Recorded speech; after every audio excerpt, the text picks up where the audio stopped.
The Masonic Medical Research Institute has been working on cardiovascular disease for decades. Part of its research efforts led to the development of the pacemaker as well as the internal and external defibrillators.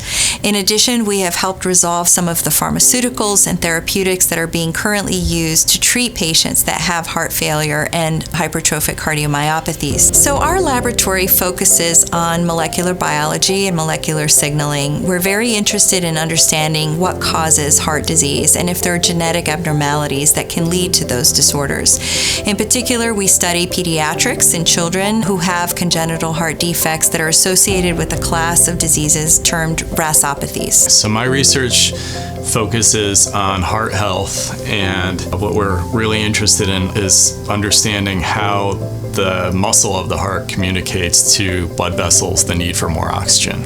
So for example, when you get out of bed in the morning and your heart rate is rather low, and then you climb a flight of stairs and your heart rate obviously goes up, there's a need for more oxygen through the blood supply, and there's this intercellular communication that happens to lead to this increase in blood flow.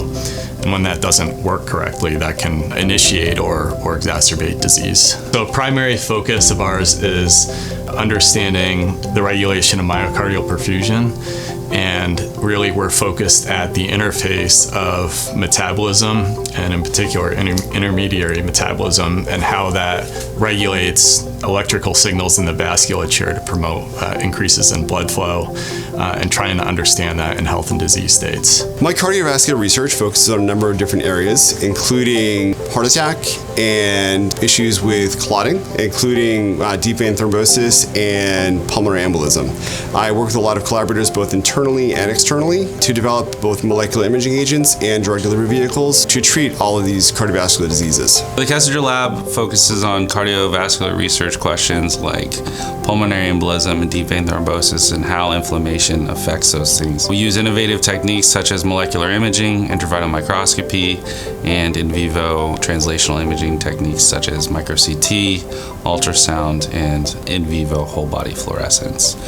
In collaboration with Jason McCarthy, we use some of his innovative targeting agents, molecular imaging agents for short, and we look at inflammatory processes with those. Everything is connected, so instead of just studying one gene that is involved in the genetic heart disease, so we are studying multiple genes that's unique but somewhat connected to study how they cooperate to promote heart development and function.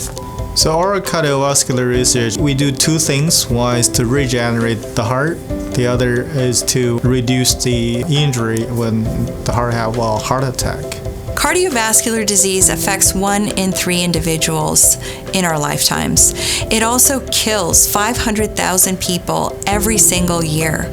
It remains the #1 cause of death despite all of the advances that we have made to try to resolve this very devastating illness.